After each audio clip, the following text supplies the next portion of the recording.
Agustinus, what's up? Hai, baik-baik aja kok. Kamu gimana? Oh, yeah, aku fine. So, where are you going? Kita lagi mau ke kantin. Kamu mau ikut nggak? Sorry, aku sudah makan. So, aku mau ke perpustakaan aja ya. Ya ampun, bisa nggak sih kamu pakai bahasa Indonesia aja? Bahasa asing itu emang penting. Tetapi kita harus cinta dengan bahasa kita sendiri. Kalau bukan kita, siapa dong yang mencintai bahasa Indonesia? Utamakan bahasa Indonesia, pelihara bahasa daerah, kuasai bahasa asing. Aduh, ini orang tahu aturan gak sih? Asal serobot saja. Sorry. Saya terburu-buru. Pak, antri dong. Stop! Anak kecil, minggir kamu. Coba deh Bapak baca tulisan itu. Jaga ketertiban, harap antri. Nah, itu Bapak bisa baca. Anak kecil, kamu ini. Memangnya enak dipermalukan anak kecil. Malu itu berat loh, Pak. Budaya antri sangat sederhana tapi tidak mudah diterapkan dalam kehidupan sehari-hari. Padahal budaya antri memberi banyak hal positif, seperti melatih kita memanage waktu, belajar sabar menunggu, serta menumbuhkan rasa solidaritas terhadap sesama. Anak kecil aja tahu. Budaya antri penting ditanamkan sejak dini. Baik pendengar, kita lanjut.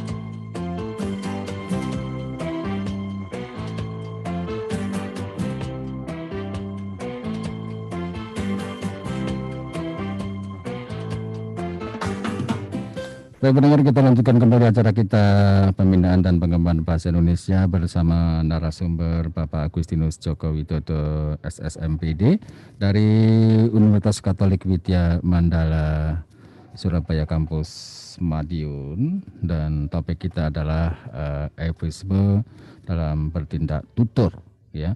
Dan bagi Anda yang mungkin ingin bergabung, ingin sharing bersama di acara pembinaan bahasa Indonesia, silahkan 459198 0351 459198. Pak Joko, kita lanjutkan kembali. Ya. Jadi kalau kita berkomunikasi, bertindak tutur, katakanlah seperti itu, ini juga dipengaruhi oleh psikologi kita ini, Pak Joko. Oh iya, pasti. Psikologi yang sedang apa, yang sedang dirasakan apa. Kadang-kadang kan ada pengaruhnya dalam mengeluarkan kata-kata ini. Iya, kondisi psikologi seseorang itu berpengaruh dalam bertindak tutur, dalam berkomunikasi seperti itu. Ya, Misalnya nih, kita nih sedang berbicara nih. Ya.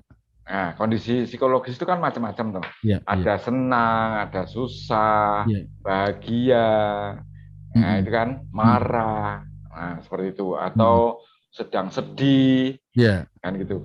Nah coba kalau bayangkan kalau kondisi kita saat ini nih, saya atau mungkin Pak Har itu ya, yang sedih gitu, bisa nggak kalau kita tertawa gini? Komunikasi kita lancar nggak? Pasti nggak. Pasti kan akan apa ya? Kurang lancar komunikasinya, atau? Jadi itu. Tentu bayangkan, gimana? Tentu ada pengaruhnya. Betul. Nah, ketika komunikasi kurang lancar, kondisi psikologis kita sedang tidak tepat, lalu menerima kata-kata yang kasar, oh pasti itu mudah tersulut emosinya. Mudah sekali. Iya. Jadi itu. Jadi kalau kondisi psikologis yang kurang nyaman, menerima kata-kata yang kurang nyaman pula, ini akan wah itu pasti emosi akan meledak-ledak.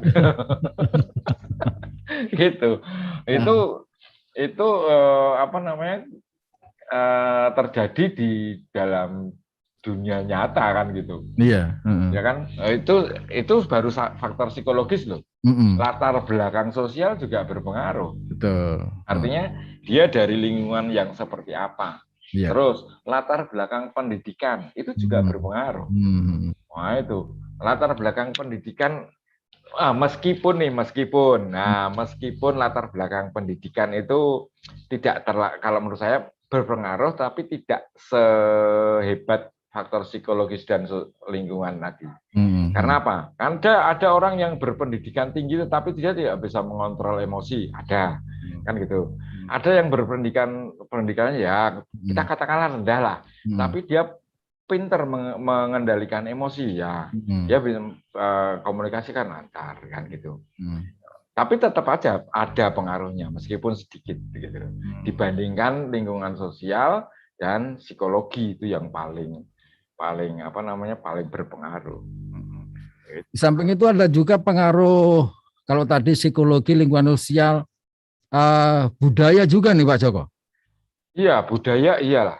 Itu kan masuk, kalau menurut saya masuk di lingkungan sosial itu. Oh iya. Nah, itu lingkungan sosial itu kan di situ ada budaya, ada adat istiadat. Karena kan itu mencakup lingkungan kita. Lingkungan tempat tinggal kita, lingkungan kita dibesarkan, tumbuh dan berkembang. Jadi dari suku itu juga lingkungan sosial budaya ini. Betul, masuknya. Kalau ini pendapat saya seperti itu masuk, karena kan memang mereka berada dalam satu lingkungan tertentu, toh, dengan kebiasaan, dengan adat istiadat tertentu juga, gitu. Kalau bahasa sekarang sekumpulan orang yang berada di lingkungan sosial tertentu dengan kearifan lokal yang ada kan gitu. Di samping itu juga kalau katakanlah kita berbicara yang ada di lingkungan kita di Jawa lah mah, taruhlah seperti itu. Iya. Ini ada yang kebiasaan suami istri dalam kehidupan sehari-hari itu menggunakan bahasa bosok kromo ya. Bosok kromo. Nah, dalam bertindak tutur, kalau kebiasaannya itu memakai bosok kromo, kemudian ada yang tadi kita ada sarkasme dan lain sebagainya, itu juga ada pengaruhnya Pak Joko? Oh iya, pasti kan pasti akan berpengaruh meskipun tidak selalu respon yang ditampilkan, yang dimunculkan itu respon amarah. Nah, itu bisa hanya dipendam atau didiamkan kan gitu.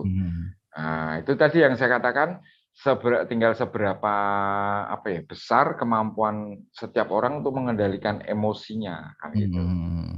Nah, orang berbahasa suami dan istri atau di dalam keluarga terbiasa menggunakan bahasa kromo. Nah, seperti itu. Tetapi kalau dia tidak bisa mengendalikan emosinya, ya tetap aja keluar itu. Iya. Tapi yang saya dengar kata intensitasnya tidak yang sarkasme terlalu tinggi lah gitu. Ya. Tidak terlalu vulgar, tidak terlalu kasar. Nah, tidak terlalu kasar karena memang kebiasaan sehari-hari dia memakai bahasa yang halus. Yang lebih di bawah lagi, lebih rendah kadar sarkasmenya. Betul. Gitu. Misalnya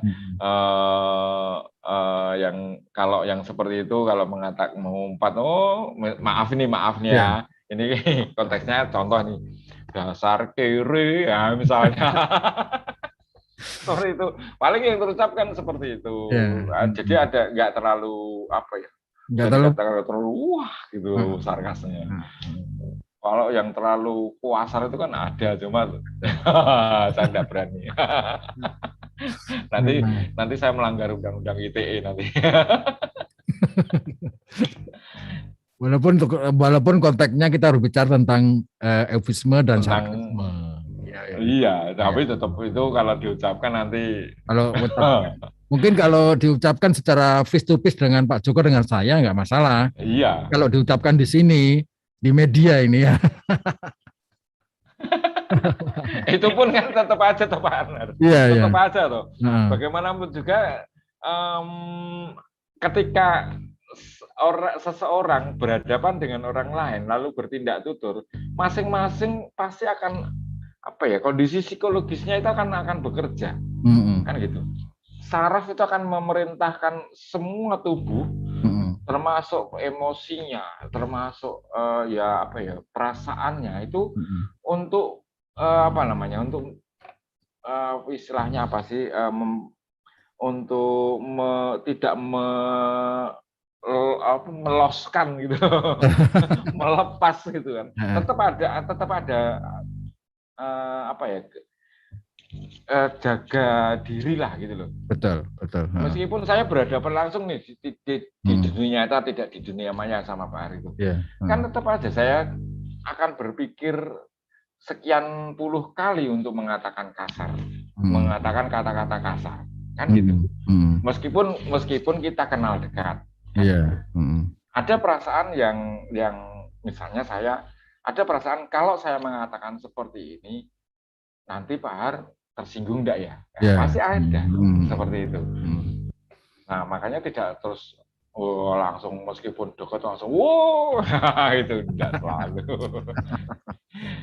Itu. Jadi kondisi psikologis ini bisa mengendalikan kita, gitu. Bisa mempengaruhi kita untuk bertindak, untuk mengendalikan diri kan gitu.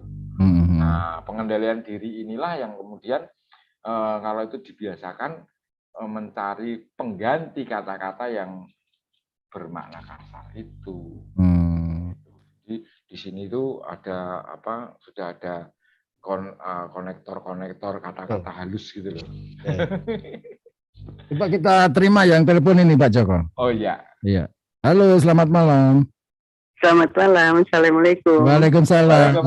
Ibu Mami. Nggih. Ibu Mami itu yang di Ponorogo itu ya? Nggih, lurus. Wah, lama tidak ketemu Bu Mami. Selamat malam. Nggak ada interaksi loh Pak Widodo. Ini. Iya ya. Iya. Saya mesti nyemak kok. Cuma kok berapa kali kegiatan tuh nggak interaksi. Iya. Jadi ini saya ya. Waktu itu dipakai narasumber semua. Pakai Zoom. Iya. Monggo Bu Mami. Jadi mohon dimaafkan Ibu Mami. Monggo. Nggih, mboten napa-napa. Nggih. Wong kula nggih. Mumpun tua mawon untuk nambah-nambah lah. Guru ini. Ngaten Pak Widodo. Misalnya kita berkomunikasi tidak tatap muka, tapi pakai handphone. Lalu dalam hati kita tuh kesal, gitu, emosi terus. Tapi di dalam pembicaraan, misalnya saya ditanya pasien, terus pasien itu enggak cetok-cetok gitu ya. Pokoknya diterangkan tuh mboten ngertos gitu. Apalagi kita lagi gitu. Terus misalnya saya jelaskan itu halus gitu, halus, rapi, bisa diterima. Tapi saya tuh kesal. Sama mungkin mulut bibirsa mencep-mencep gitu ya. Misalnya gitu. Berarti emosi itu yang tapi waktu kita menjawab pertanyaan pasien tadi, intonasi, nada itu ya datar. Mungkin orangnya nggak merasa kalau saya kecewa. Iya, karena memang melalui handphone ya. Iya. Ya, kalau berhadapan ya dalam hati ya. Kelihatan sekali Bu ya. Kecewanya dalam hati tapi tidak tunjukkan. Iya. Nanti kalau kecewa betulan ya nggak dapat pasien saya. Iya. Komunikasi bagaimana Pak? Oke, terima kasih. Iya, kadang-kadang bertentangan dengan, tapi kita ya karena pelayan publik ya kita harus ada meredam kekecewaan itu. Matur nuwun ini. Kadang-kadang ya itu Pak, saya merasakan sekali. Iya. Nggih, matur nuwun Pak. Assalamualaikum. Iya, Waalaikumsalam. Waalaikumsalam warahmatullahi wabarakatuh. Matur nuwun Ibu Mami di Ponorogo. Ini berbicara melalui telepon, melalui HP. Kadang-kadang yang mitra tutur kita ini kok nggak mudeng-mudeng. Iya. Itu cara ini gitu ya. Iya. Oh, itu apa yang dialami oleh Bu Mami itu memang banyak terjadi. Bahkan saya pun sering lah mengalami seperti itu ya. Cuma kan emosi kita tidak tampak gitu kan, karena hanya suara kan. Tapi kalau video call baru akan kelihatan gitu. Gesturnya kelihatan ya. Kelihatan sekali. Tapi jangan keliru loh Pak. Nada suara kita itu kadang ketika kita sudah mulai emosi itu kan terpancing juga loh. Iya.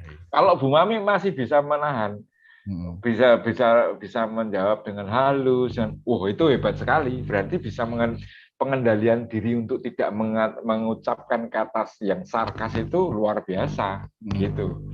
Bayangkan kalau orang yang tidak kurang bisa mengendalikan, pasti kata-kata maaf lagi goblok, bodoh, wong goblok pentoyo, pasti akan keluar.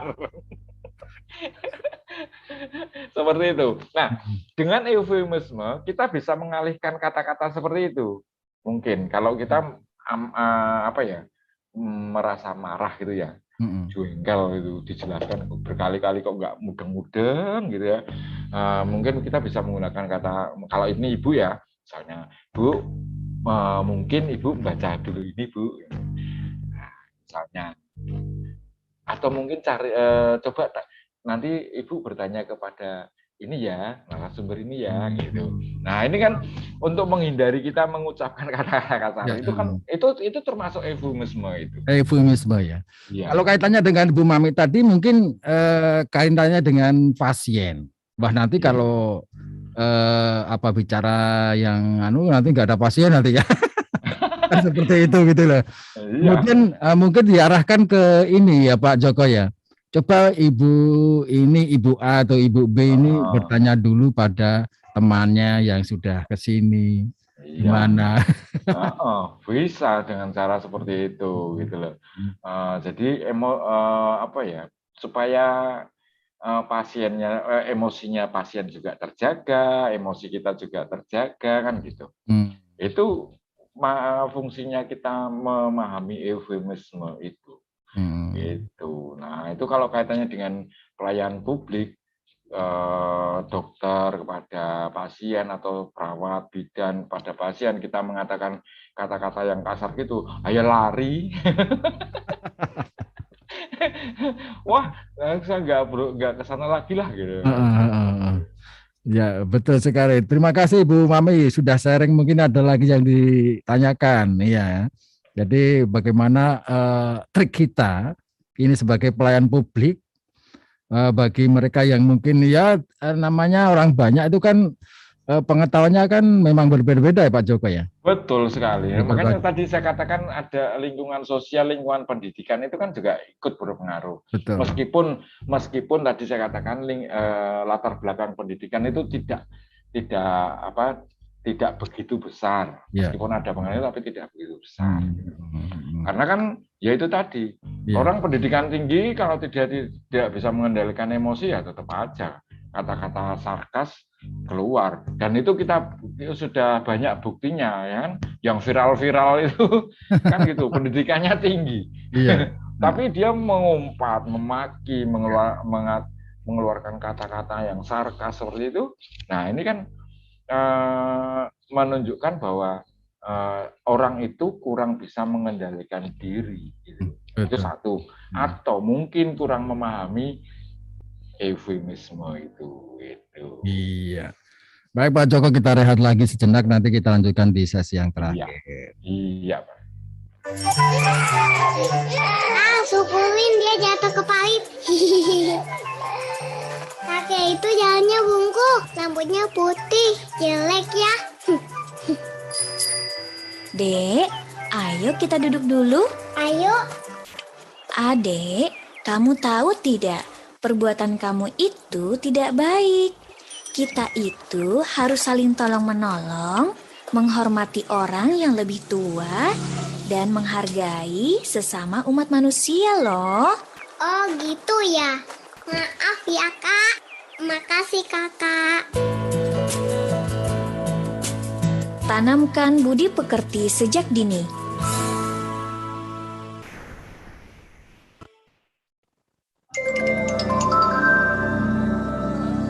Bukan hanya kekayaan alam, tetapi juga kekayaan budaya, keragaman suku bangsa, dan bahasa. Apa kabar, Macik Bicek? Siapa kabar? Priben kabar, Cek? Aisan raugut kali fuse. Kermana kabar, kawan? Besubu sararaku, napa kare bale? Horas dongan. Puha kabar muna. Puha barakan-rakan mandung. Wah, damang. Dan masih banyak lagi bahasa lainnya. Semua bertanya, apa kabar? Saya bangga menjadi Indonesia. Semuanya berbaur menjadi satu dalam perbedaan. Nasanan totong inarara. Nah jadi bahagian Indonesia hi. Aku bangga menjadi bagian dari Indonesia.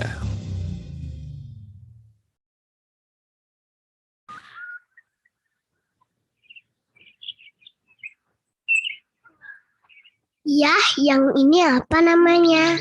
Itu Candi Borobudur, adanya di Jawa Tengah. Oh, kalau yang ini apa ya? Kalau itu tembok Cina, adanya di Cina. Panjang ya. Terus kalau yang ini apa ya? Mana? Oh, yang itu Candi Prambanan. Beda ya dengan yang tadi. Saat anak Anda mulai aktif bertanya, dampingi mereka. Berikan jawaban yang sebenarnya. Bekali pengetahuan anak sedini mungkin untuk menciptakan generasi yang cerdas di masa depan. Pesan ini disampaikan oleh Radio Republik Indonesia.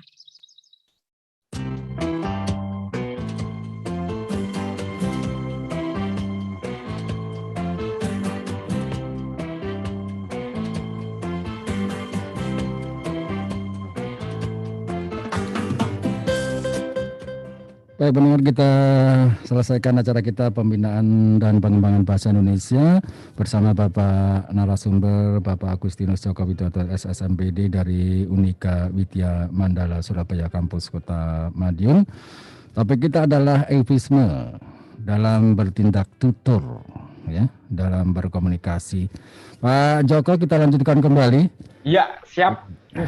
Kita masih berbicara tentang bagaimana menghaluskan pembicaraan kita, komunikasi kita, sehingga tidak ada yang namanya apa ya, kata-kata kasar, salah paham, dan lebih pada penghormatan kita pada orang-orang yang kita ajak. Walaupun kadang-kadang tadi yang seperti disampaikan Ibu Mami itu menghadapi orang banyak ada kejengkelan, ada kesel dan lain sebagainya gitu. Betul sekali. Tetapi kalau kita bisa seperti Ibu Mami tadi, luar biasa gitu. Oh, itu jadi orang yang menerima berkomunikasi dengan kita melalui sambungan telepon itu tidak apa ya namanya, terpancing emosinya untuk merasa kecewa gitu, marah kan gitu. Kalau Ibu Mali yang disampaikan tadi tentang berkomunikasi melalui handphone atau melalui secara tidak langsung. Ya. Kalau secara langsung face to face ini bagaimana meredam kalau kita ini nggak kurang senang menghadapinya, itu gimana nih Pak Cok? Iya, itu memang apa ya? Ya memang karena kebiasaan itu Pak. Karena apakah kita juga walaupun kecewa itu kan juga harus murah senyum gitu? Iya, betul. Jadi nanti itu akan berpengaruh pada apa yang kita ucapkan gitu. Gitu loh. Intinya gini, misalnya kita marah nih. Marahnya marah yang terselubung, Pak. Marah yang terselubung. Menutupi kemarahan. Iya. Ini saat saya punya satu pengalaman gitu. Iya. Dulu sekali waktu saya masih muda gitu ya. Masih muda, tapi saya sudah kerja. Nah, di tempat kerja saya itu ada peralatan band gitu kan. Nah, saya dan teman main band itu. Nah, sementara ada perkuliahan yang sedang berlangsung. Iya. Dosennya itu marah kepada saya, tapi marahnya itu saya suka sekali, saya ingat sekali. Gitu. Saya ketika beliau selesai ngajar, nemui saya, beliau mengatakan begini, Pak Joko, ini masih jam kuliah ya? Iya. Kalau Pak Joko jam kuliah main gedubrak-gedubrak seperti itu, kira-kira mengganggu enggak, Pak? Makanya seperti itu. Gitu. Marah tapi dia mengungkapkannya dengan cara seperti itu. Iya. Gitu. Kalau misalnya Pak Joko yang mengajar mendengarkan suara gedublak-gedubluk sehingga Pak Joko tidak bisa menjelaskan materi, kira-kira Pak Joko marah enggak? Saya langsung, ya otomatis saya kan langsung madeg. Saya dimarahi nih. Iya. Gitu. Jadi saya langsung sejak itu, oh ya, saya minta maaf sudah mengganggu perkuliahan. Saya langsung seperti itu. Besok tidak saya ulangi deh. Gitu. Iya. Jadi kalau melihat dari pengalaman Pak Joko tadi, ini bentuk kemarahan. Ini memang sangat ada pengaruhnya terhadap lawan bicara kita. Kalau kita bentuk marah kita itu langsung vulgar, tentu akan menyakiti hati mereka. Iya. Coba, dari yang pengalaman saya itu, coba kalau yang menegur itu, weh, ngerti lah, main band. Nah, iya. Loh, saya kan otomatis pasti akan terpancing. Masa serku no, nah gitu. Ya suka-suka saya kok. Iya. Kan seperti itu. Tapi karena menegurnya itu dengan cara yang muter gitu loh. Ibaratnya saya dipatok dari belakang tuk gitu. Saya tidak terpancing. Nah, itu memang perlu pembiasaan, Pak. Gitu. Perlu pembiasaan. Jadi ketika kita jengkel, ketika kita merasa marah pada seseorang, ya kita marah, kita menegur, tetapi dengan cara terselubung lah gitu. Penyelubungnya inilah eufemisme itu kan. Eufemisme. Itu. Iya. Walaupun sebenarnya di dada itu kan nggak bisa Pak Joko. Kadang-kadang orang marah kan, wah dadanya mengkap-mengkap dan sebagainya. Iya. Tapi dengan kata-kata yang tadi eufemisme tadi tidak menyakiti orang, dan orang itu malah apa yang kita yang kita mau dia malah mengena gitu ya. Iya, betul sekali gitu loh. Jadi tidak mudah, orang yang kita ajak bicara tidak tersinggung. Iya. Misalnya nih kita melihat orang yang karena make up gitu ya jelek. Wah, kita mengatakan kamu jadi walek gitu kan malah pasti tersinggung. Tapi kalau kita ungkapkan dengan kata-kata yang lain, kayak sepertinya kamu make up-nya agak berlebihan deh. Nah, misalnya seperti itu. Nah, misalnya kan itu mungkin masih bisa, orang yang kita ajak bicara pasti akan menjawab, masa sih? Nah, gitu loh. Bisa jadi seperti itu. Kecuali orang yang kita kita ajak bicara seperti itu memang orang yang keras kepala atau mungkin mudah sekali tersinggung. Nah, itu pasti dia bisa saja menjawab, suka-suka saya dong. Nah, bisa aja seperti itu. Kemungkinan itu ada. Iya. Jadi ada beberapa trik, ada beberapa hal yang perlu kita sampaikan supaya mereka itu mengerti apa yang kita mau dan tidak menyakiti mereka. Seperti misalnya kalau orang makannya banyak, wah makanmu banyak sekali. Ini kan. Iya. Kalau istilahnya apa ya itu, kalau makannya banyak sekali. Kalau bahasa Indonesia jelas ya, wah kamu rakus sekali ya. Gitu. Wah itu pasti mudah mulai marah, Iya marah. Coba kalau kita ucapkan misalnya, kamu habis sakit ya, itu kan kesannya malah seperti gurau kan. Iya. Atau ini sudah berapa nggak makan ya, gitu ya. Berapa hari nggak makan. Seperti itu contoh. Atau ada contoh lain lagi, misalnya ini Pak, kata pembantu, nah itu ya. Iya. Nah, pembantu itu kan ada kata yang lebih kasar lagi tuh. Babu ya misalnya. Iya. Nah, itu kan. Nah, itu kan kalau coba bayangkan, kalau kita katakan yang paling kasar itu. Pasti orang akan merasa tersinggung. Iya, betul. Jadi memang kita bertindak dalam tutur atau berkomunikasi dengan orang lain ini memang sebelum kita mengeluarkan kata-kata itu langkah baiknya ada di pikiran kita itu ya Pak Joko ya. Betul sekali. Pikirkan terlebih dahulu. Iya, maka ada efek. Iya. Membiasakan diri untuk menghaluskan kata-kata yang dianggap kasar itu tadi. Gitu. Walaupun secara psikologis memang sedang diubun-ubun kemarahan. Iya, betul sekali. Sudah sampai sini sudah itu kalau film kartun di sini sudah merah gitu. Iya. Dan rambutnya sudah gitu kan. Nah, tapi bagaimanapun juga kita tetap harus meredam supaya tidak sampai keluar kata-kata kasar. Betul. Jadi topik kita memang eufemisme itu bagaimana menghaluskan kata-kata yang kita keluarkan. Iya, betul. Supaya tidak menyinggung perasaan orang lain, tidak menimbulkan permusuhan, perpecahan, bahkan bisa juga tidak menimbulkan diskriminasi. Iya, ini banyak sekali tujuannya gitu ya. Iya, betul. Iya. Yang terakhir sebagai penutup nih Pak Joko, ini eufemisme dalam kehidupan sehari-hari ya, yang kita sudah bicarakan tadi. Silahkan Pak. Iya. Jadi eufemisme itu bermanfaat untuk menumbuhkan sikap positif dalam berbahasa, terutama berbahasa Indonesia. Samping bahasa Indonesia juga bahasa daerah yang kita dalam tanda istilah bahasa Jawa kita uri-uri, kita pertahankan. Nah, eufemisme itu untuk menumbuhkan sikap positif yang seperti itu. Iya.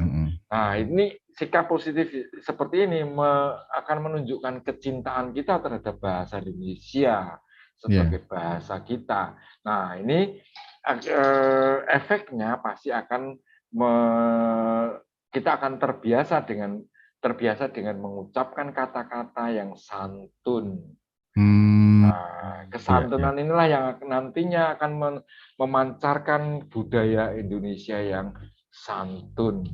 Betul. Jadi pada intinya bahwa kita kebiasaan berbicara dengan kesantunan. Betul sekali. Sesuai dengan budaya kita yang adiluhung, yang sudah diajarkan nenek moyang kita dan sebagainya, Pak Joko ya. Iya, betul sekali. Warisan yang luhur seperti itu harus kita pertahankan dengan membiasakan diri mengucapkan kata-kata yang santun. Baik, terima kasih Pak Joko. Sama-sama. Sudah berbagi ilmu di acara Pembinaan Bahasa Indonesia untuk kesempatan kali ini. Selamat malam Pak Joko. Selamat malam Pak, dan selamat malam para pendengar.